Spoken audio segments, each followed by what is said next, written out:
Boom, you're sitting in a diner, and the McDonald's, as they used to say, across the street had some action going on. Dudes were stealing bikes, dudes were getting ran over, dudes are riding motorcycles around, and then all chaos breaks loose. Dudes trying to break a window, rip a dude out of a car. It's getting crazy. What do you do? What kind of protection considerations can we take from this mayhem? These cats are in the streets. They're going hand to hand to hand to hand. Okay.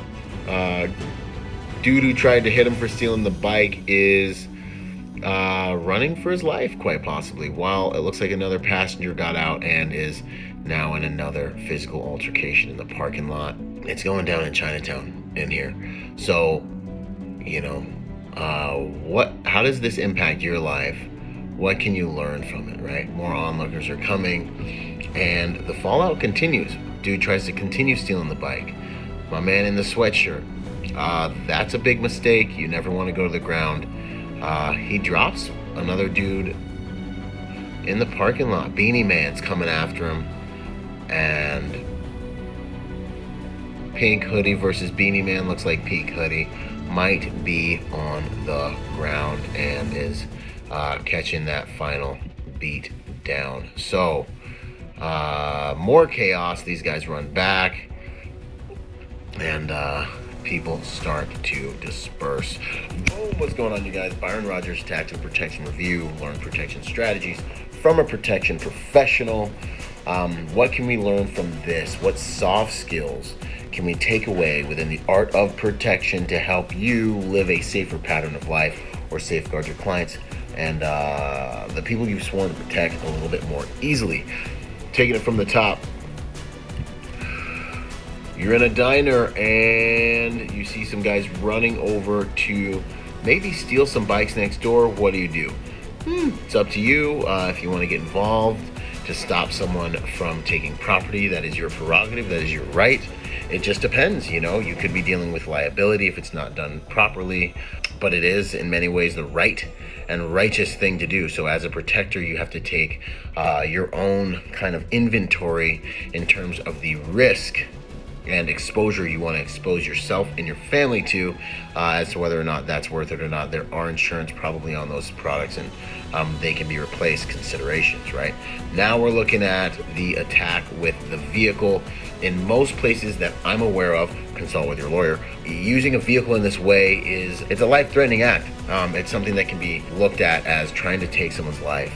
Okay, so manslaughter at a minimum, attempted murder. We're in that kind of a conversation right now when it comes to making a move like this with a vehicle. It looked like these guys did survive, but in terms of rules of engagement, utilizing lethal force to protect property in many states is illegal. In some states it is actually legal, but in many states it is not legal. So consult with your lawyer. But if you use your vehicle in this way, understand that you are utilizing lethal force. So there's that huge consideration. Looks like the individual just barely survived, while at the same time, in my opinion, in many ways you're doing the righteous thing, trying to stop these guys from thieving, but you've now completely obliterated the property probably, and you're very liable to get into a pretty bad fight after the fight once the dust settles, if these guys are the call the cops type, which it looks like they probably aren't. So maybe this person gets lucky. Now this next piece gets into seeing through the equation and writing the report before you attack.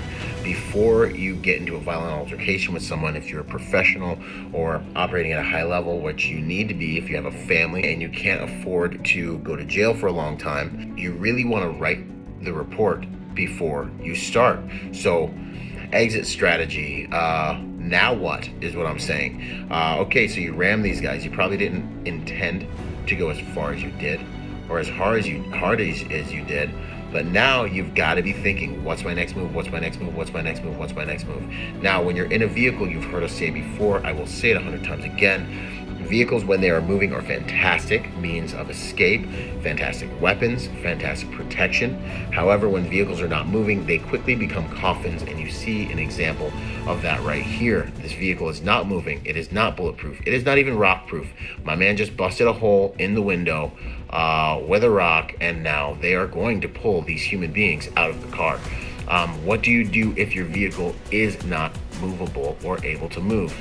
You've got to figure out where you're going next, and you have to fight to that position as quickly and effectively as possible. So what's the next best place? These people are inside this car. They don't know what to do right now. What do? You're inside your car with your family. There's a riot going on. People are starting to pile up outside the car. It's starting to get crazy, and they're going to break the car out and come after you. What do? Do you have a force multiplier on something you can use to defend yourself and your family? Like the Protector Nation Karambit collaboration with karambits.com. You should get you one.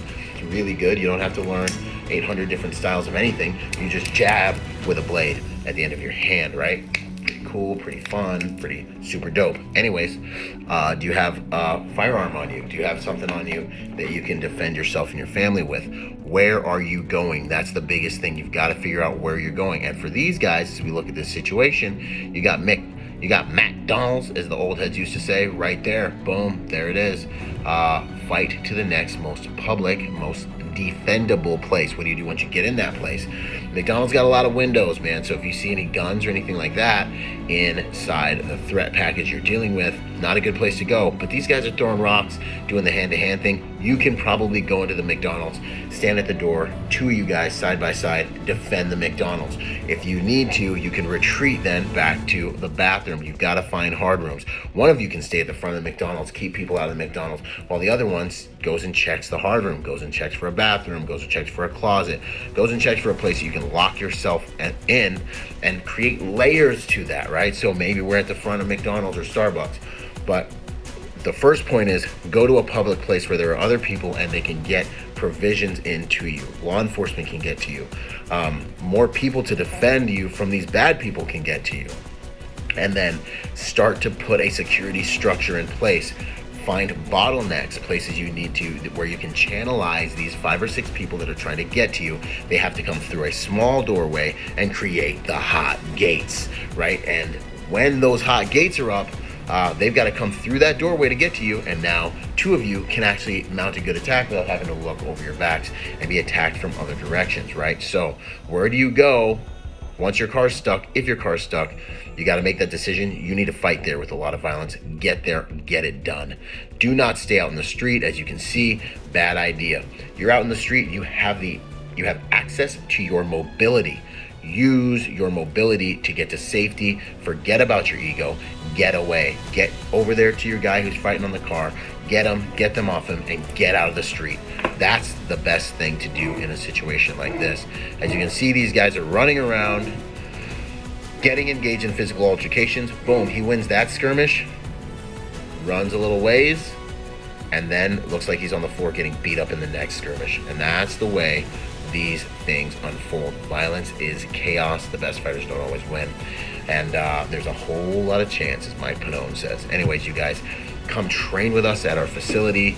Come learn from us on the online library. We've got over 12 instructors, about 24 of the world's most elite instructors. Hit the link beneath this screen. Join forces with us. Let's make the world a safer place by helping good people to become more dangerous. This is Byron Rodgers, protector by nature and by trade. I'll see you out there in the field or in the real world or on the next piece of free content. Ow. Boom!